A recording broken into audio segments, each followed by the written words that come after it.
എല്ലാവർക്കും സ്വാഗതം മാപ്ര യൂട്യൂബ് മലയാളം ചാനലിലേക്ക്. പുതിയ വാർത്തകളും വിശകലനങ്ങളും ഉടനടി അറിയാൻ ഞങ്ങളോടൊപ്പം തുടരൂ. വിജയ് കോൺഗ്രസ് സഖ്യം തമിഴ് രാഷ്ട്രീയത്തിലെ പുതിയ മാറ്റങ്ങൾ.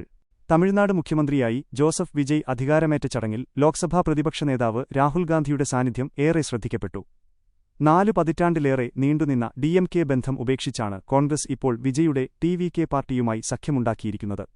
പ്രധാന വിവരങ്ങൾ. മന്ത്രിസഭാ പ്രവേശനം. പതിറ്റാണ്ടുകൾക്ക് ശേഷം കോൺഗ്രസ് തമിഴ്നാട്ടിൽ മന്ത്രിസഭയുടെ ഭാഗമാകുന്നു. DMKയുടെ പ്രതികരണം. ഫലം വന്നതിനു പിന്നാലെ സഖ്യം മാറിയ കോൺഗ്രസിനെതിരെ കടുത്ത വിമർശനവുമായി DMK രംഗത്തെത്തി. കോൺഗ്രസ് പിന്നിൽ നിന്ന് കുത്തിയെന്നാണ് DMKയുടെ ആരോപണം. രാഷ്ട്രീയ ലക്ഷ്യം.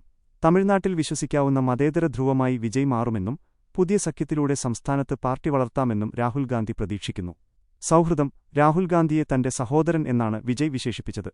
കഠിനമായ രാഷ്ട്രീയ സാഹചര്യത്തിൽ തന്നിൽ വിശ്വാസമർപ്പിച്ച കോൺഗ്രസ് നേതാക്കളോട് അദ്ദേഹം നന്ദി പറയുകയും ചെയ്തു. പഴയ ചരിത്രം. 2009-ൽ വിജയ് ഡൽഹിയിൽ വെച്ച് രാഹുൽ ഗാന്ധിയുമായി കൂടിക്കാഴ്ച നടത്തിയത് അന്ന് വലിയ വാർത്തയായിരുന്നു.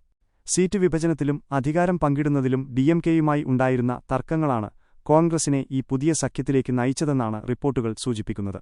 വരാനിരിക്കുന്ന തദ്ദേശ, ലോക്സഭാ തെരഞ്ഞെടുപ്പുകളിലും ഈ ബന്ധം തുടരാനാണ് സാധ്യത. Thank you.